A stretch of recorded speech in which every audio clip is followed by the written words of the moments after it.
Om Shri Satnam Sakshi. At the age of 12, sacred thread ceremony of Sadguru Maharaj was performed. When he was about 13 or 14, Revered Asuramji arrived in Khandu as the headmaster of the school. Hearing Bhakt Chelaram's love for satsang and sants and sages, he arrived at his residence. He was welcomed and properly served at his residence. He conducted a satsang and sang devotional songs so well, and it appealed to the hearts of the audience so much that he was requested to conduct spiritual discourses every night. Ascending to Bhakt Chelaram's request, Revered Sri Asuramji used to conduct the spiritual discourse every night. Sadguru Maharaj listened to his satsang with one pointed mind. Once, during his satsang, Revered Sri Asuramji told the audience the importance of Guru or preceptor in a devotee's life. He said, when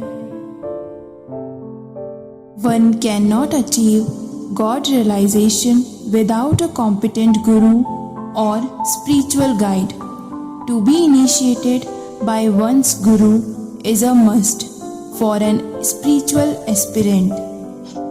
The preceptor or the spiritual mentor must be an exalted soul.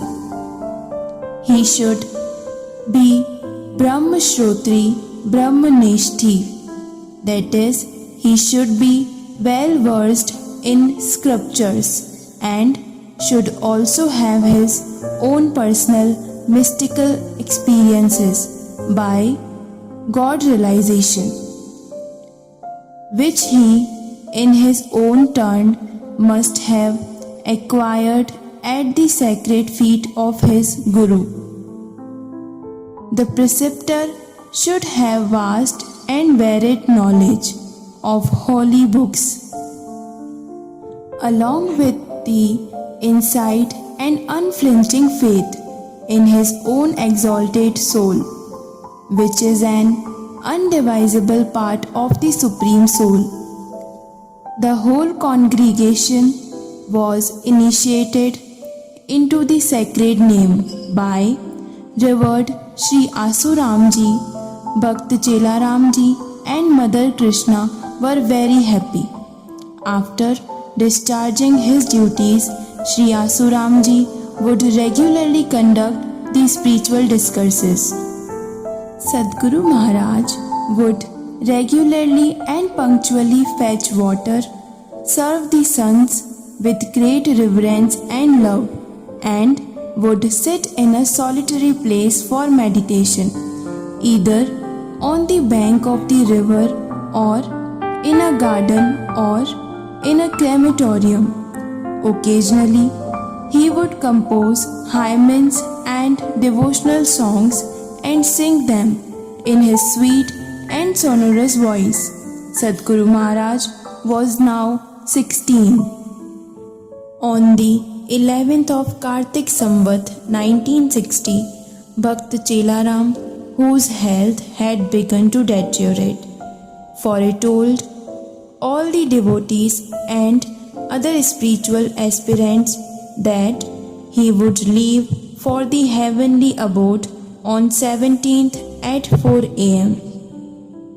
He told them that the period of his earthly existence was nearing end, and that the purpose for which he had arrived on the planet had been fulfilled. Hence, there was no cause for worry. He exhorted them to continue the spiritual dialogue and devotional singing for the remaining 6 days.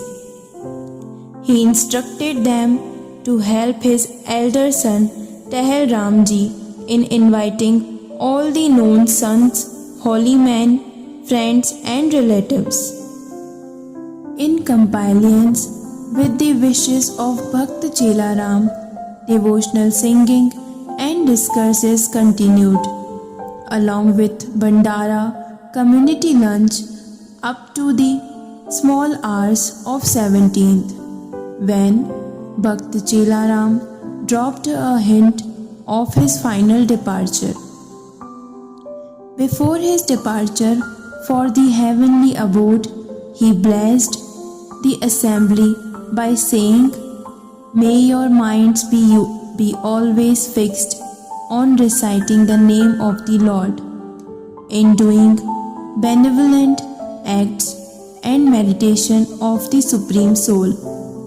May love multiply amongst you, the devotees and spiritual aspirants, and may the devotional singing and divine dialogues continue amongst you forever." Tears streamed down the eyes of all those present there. They solicited, "Now that you are leaving for the heavenly abode, do give us your substitute and anchor a raft with whose help we may safely ferry across this ocean of fear." Bhakt Chelaram beckoned to Sadguru Maharaj and, seizing him by arm, said, "He is our representative. He will fulfill all your desires." The devotees then wanted to be reassured as to how child Teoram would be able to be his true representative. Bhakt Chelaram then asked Sadguru Maharaj to sing a devotional song before the congregation. Sadguru Maharaj then sang a soul-stirring, heart-touching devotional song. The substance of the song is like this: "Why waste the life and forget Ram's sweet name? Indulge in luxuries, infatuate with illusions same. Why commit ye evil deeds? Remember Ram instead. What did ye bring on arriving from the womb? What would ye carry when carried to the tomb? Entangled not in illusions, this world is a diffusion. Your family and friends are false to the core. Recite real Lord's name, open the salvation door." Says Chelo, "Golden is the chance of getting human form. Temporary is our stay here. Be inclined to Ram." The aforesaid devotional song was composed by Sadguru Maharaj, but in order to honor the name of this father, he inserted the name Chelo in it. The devotees and spiritual aspirants were very much delighted. Thereafter, with folded hands, Bhakt Chelaram ji begged leave all those present. He was laid down on earth and covered with a white sheet. He began to recite Shivoham, Shivoham. He left for the heavenly abode exactly at 4 a.m. After 12 days of funeral rites were over, Sri Tehel Ram asked Sadguru Maharaj to look after their home and shop, whereas he said he himself would look after gardens and fields. Sadguru Maharaj obeyed his elder brother and acted accordingly. At night, he, however, invariably conducted and arranged spiritual discourses at the appointed venue for it. After his father's death, Sadhguru Maharaj conducted the satsang independently. Sadhguru Maharaj would sing with the divine zeal and zest. Sadhguru Asuram, Sunar, and other devotees would accompany him by playing on other musical instruments like kartal and staff stirred with the jingles. While Sadhguru Maharaj sang on Iktara, quite a good number of aspirants were attracted by the magic of satsang, so much so that the place of congregation became jam-packed and some of the audience had to stand on the road. Sadhguru Maharaj, sweet and sonorous voice coupled with the self-composed divine songs, overflowing with the renunciation and love, compelled the people to abandon their work and listen to Sadhguru Maharaj as if under some magic spell. The playmates and companions of his childhood also attended his satsang and helped him in serving sons, sages and holy men. After attending to domestic duties, he would go and open the shop. So generous was he at heart that he would often sell the commodities at cost price. To the sons, sages, holy men and hermits, he would give commodities even without weighing or measuring, and would not mind if he had given them more than what they had paid for them. To such holy men he would give things on credit and often would not note it down. If someone returned the amount taken on credit, well and good, but he would never ask for it or demand it. If any holy man passed that way, he would even leave his shop and listen to those spiritual dialogues and teachings. If any customer interrupted him, he would direct him to keep the money in the cash box and take away the needed things. During the period of 6 to 7 months, it became a household saying in the village that one could get anything, the cheapest and the best, from Bhakt Chelaram's shop. It also became well known that one may get the commodities on credit and the amount of credit can be returned as and when, according to convenience of the borrowers. The number of customers went on increasing and so also increased the number of beggars and borrowers. Some people complained to Tehelram that his younger brother had ruined the business. On inquiry, Sri Tehelram found the complaint to be true. He was very angry with his brother and angrily asked his mother whether she was aware of how the business was being ruined by her son Sadhguru Maharaj, and whether her son had started giving alms which had completely ruined the shop. Instead of customers and clients, one could see a long line of beggars and borrowers at the shop.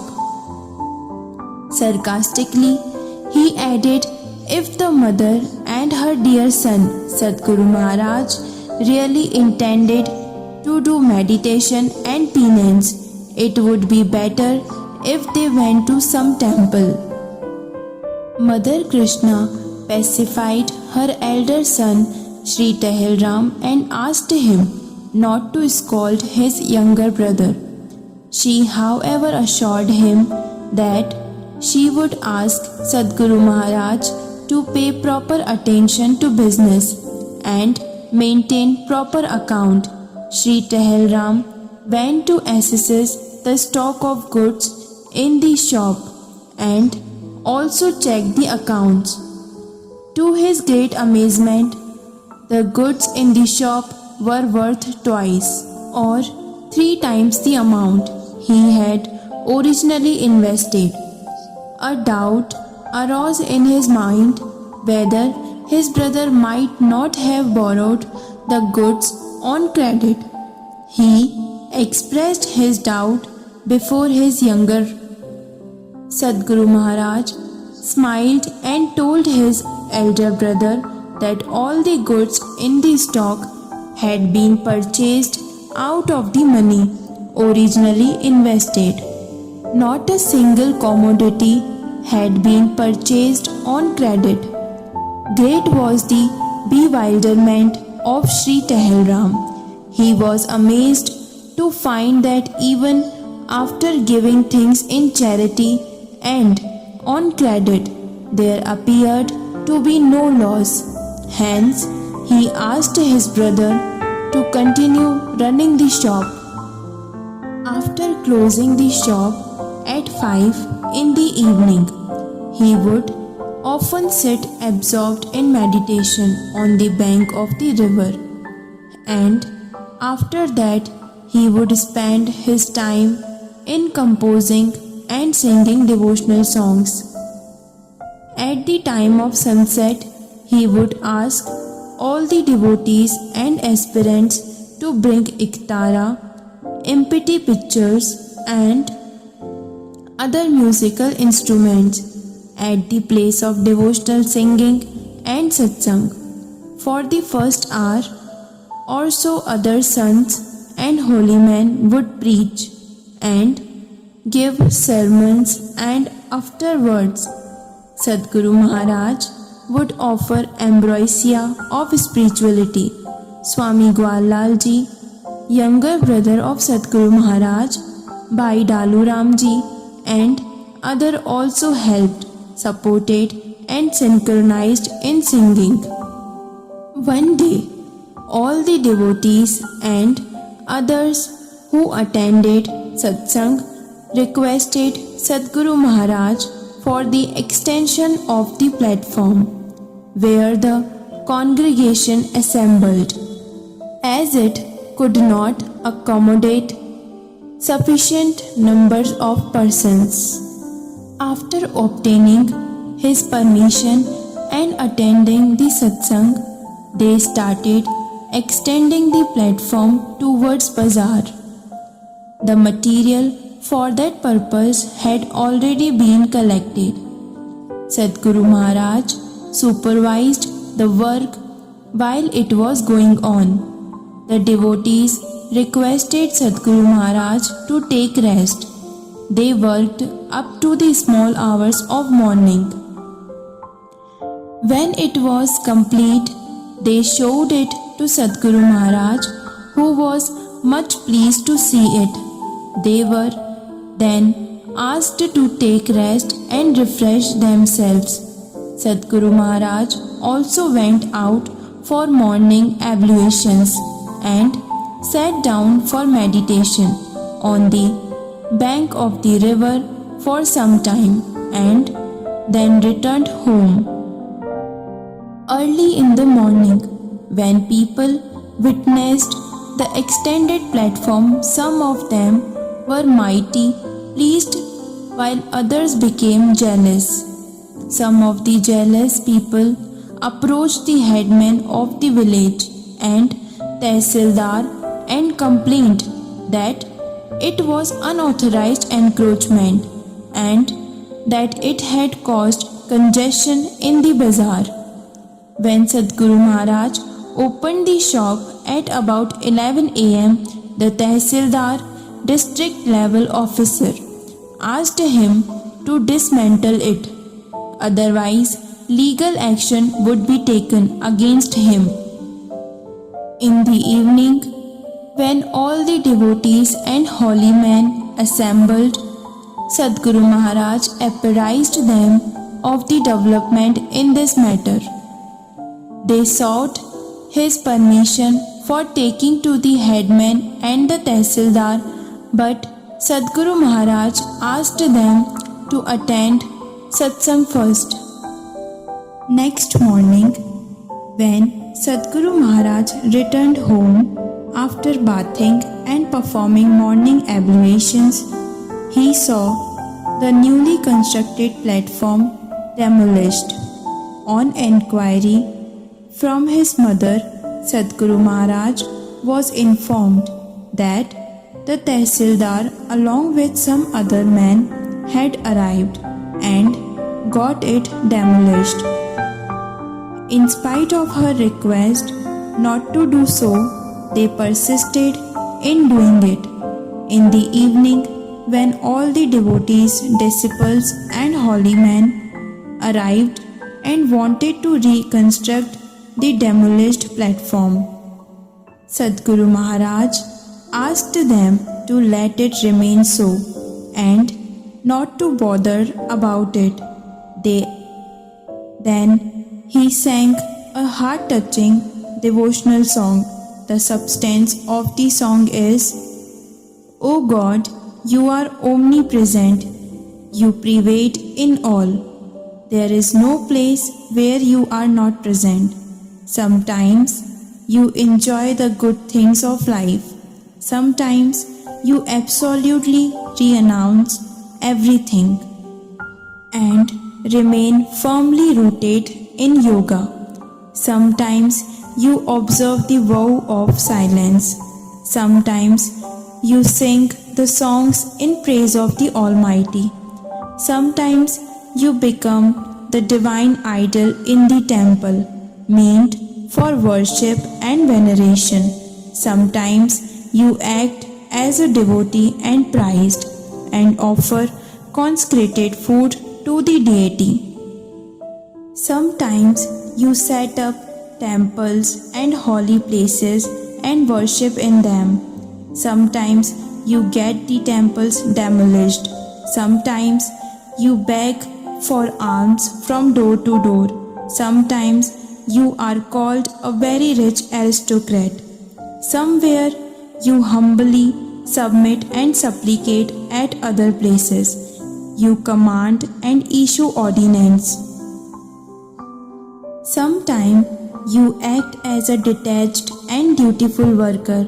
Sometimes you carry out orders. Sometimes you appear at the center of the scene. Sometimes you hide yourself.